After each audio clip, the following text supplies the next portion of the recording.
Good evening, dear friends. In today's session, we'll deal with the subject of duties and liabilities of a banker.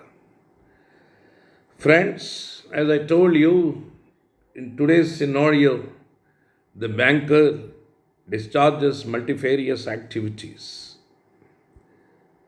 and various legislations, in fact, cover this banking practice, and failure of discharging various duties enumerated under the law as well as under the contract, which is covered under the Indian Contract Act, would entail liability. That is the reason why we discuss about the duties and liabilities of the banker. The first point in this connection is with regard to the payments, the duties and liabilities of the bankers with regard to the payments. Prima facie, under Section 31 of the Negotiable Instruments Act 1881, it is the primary duty of the banker to honor checks and other modes of withdrawal as stipulated under the banking rules. It may different banks may have different rules thereon. And this duty is subject to the condition that the customer is having sufficient amounts, funds with the banker. It could be either on his own or even on overdraft also. And the customer cannot combine several accounts he is operating with the bank. He can demand payment on only one account each time in which he has sufficient balance. On this subject matter, the Halsbury's Laws of England contains a statement that a balance at one branch of a bank does not entitle a customer to draw on another branch where he has no account or had with overdrawn.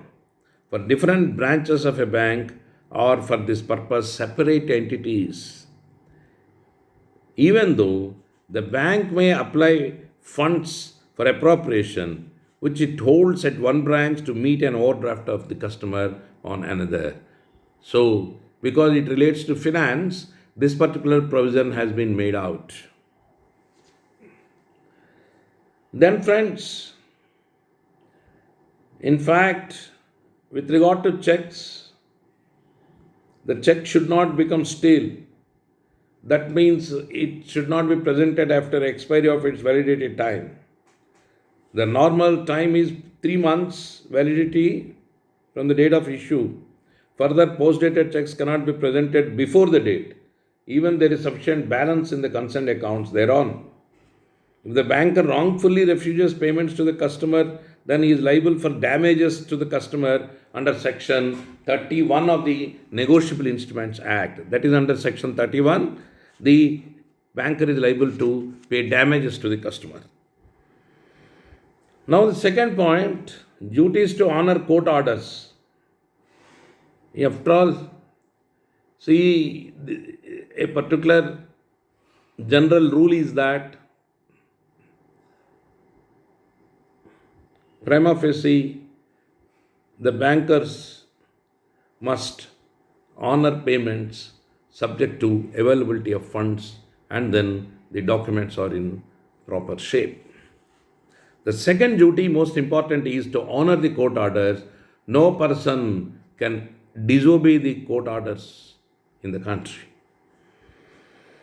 Every banker is under a primary duty to obey the orders of a court of law against his customers, and such orders could be like the attachment of the account of the customer, a garnishee order issued under Order 21, Rule 46 of the Code of Civil Procedure. Garnishee order means the order of the court issued at the instance of the creditor called judgment creditor of the customer on the banker, prohibiting him to make payments to his customer. The account of the customer under such an order remains suspended, and the banker is duty bound to hand over the entire money in the customer's account to the judgment creditor in accordance with the court's order.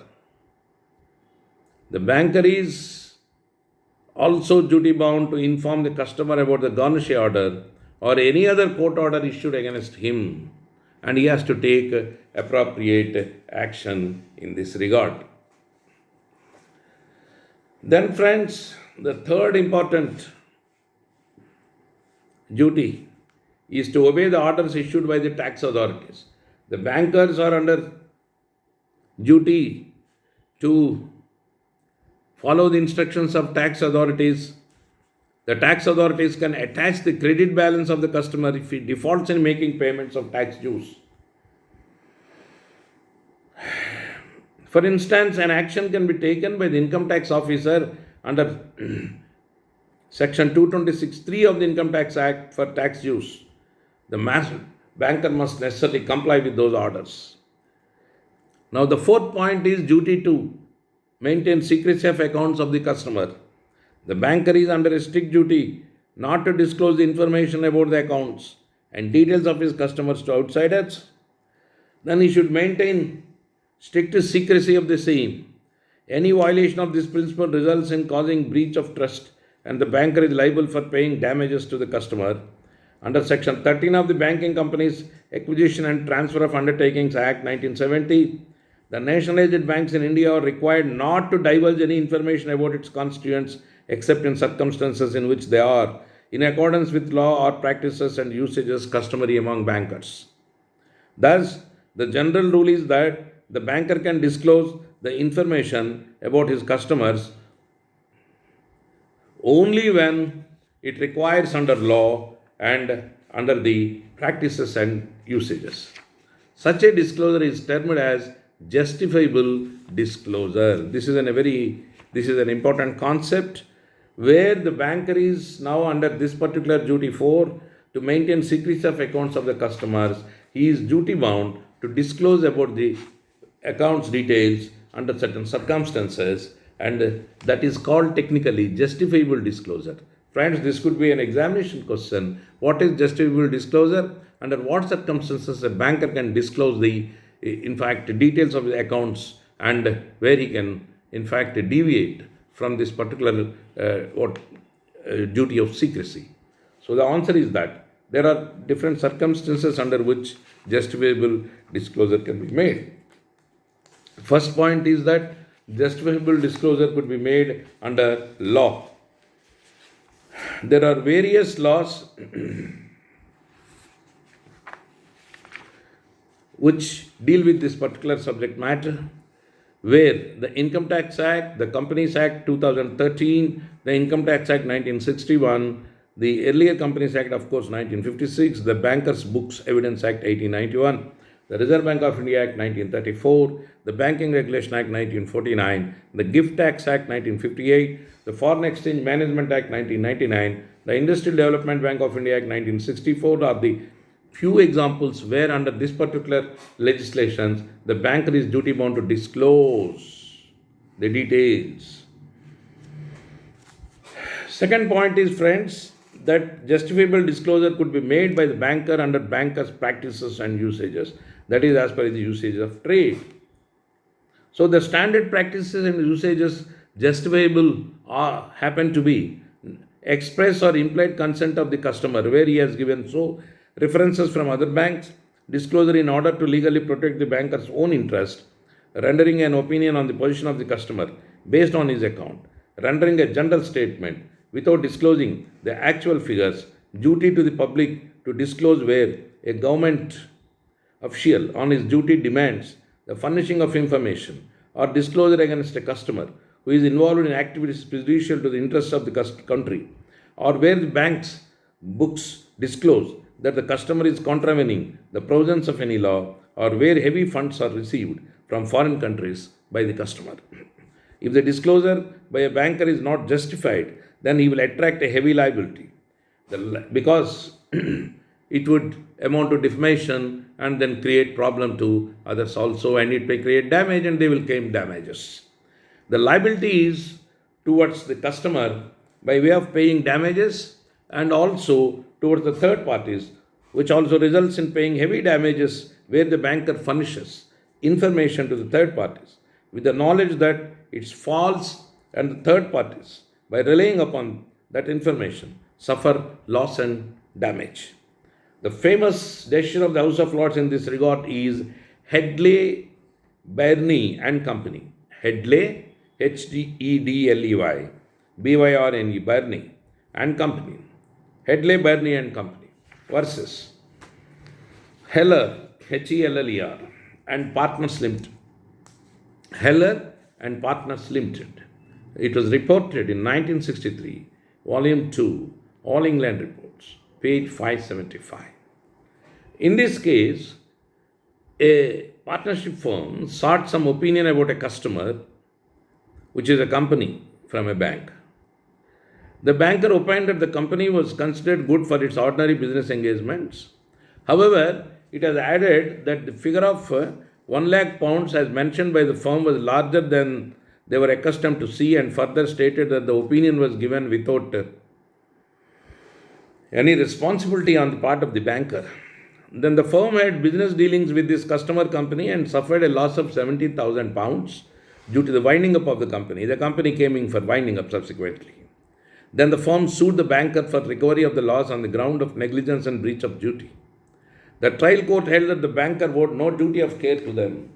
The House of Lords upheld this decision finally and held that if the banker gives an opinion on the creditworthiness of his customer, then his duty is only to give an honest opinion, and if the banker stipulates that the opinion is without any responsibility, then he cannot be held liable for the negligence, and for the banker is exonerated from any such liability.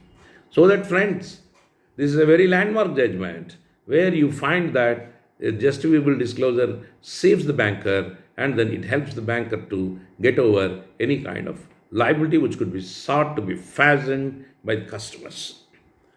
Then, friends, the last point but not least is that the liability for fraud, embezzlement committed by the employees. Whether the banker is liable for a fraud or embezzlement committed by the employees, the banker is, of course, as employer, is vicariously liable for the misdeeds of his employees. The Supreme Court emphasized this point in State Bank of India versus Shama Devi, reported in AIR 1978, Supreme Court 1263, and in Bank of Bihar versus Mahabir Lal, reported in AIR 1964, Supreme Court 377. I repeat, State Bank of India versus Shama Devi, reported in AIR 1978, SC 1263, and in Bank of Bihar versus Mahabir Lal, reported in All India Reporter 1964, Supreme Court, page 377. So, friends, with this, we conclude our discussion on the duties as well as liabilities of the banker. The question is that the law stipulates certain duties and the duties are not taken care of, then the banker will be held liable, and in fact will be fastened with the appropriate liability thereon. So now we are talking about banker and customer's relationship. It is from the banker's point of view we have been dealing with, so that now the duties and liabilities are over. With that discussion, we will conclude the session today, and I will take up a different session tomorrow pertaining to the rights of a banker. What are the rights the banker is embedded in? And the banker is basically having a right of lien. So these are all the things which we will in fact deal with more elaborately in tomorrow's session. So we will meet you, and thank you very much. Goodbye. See you.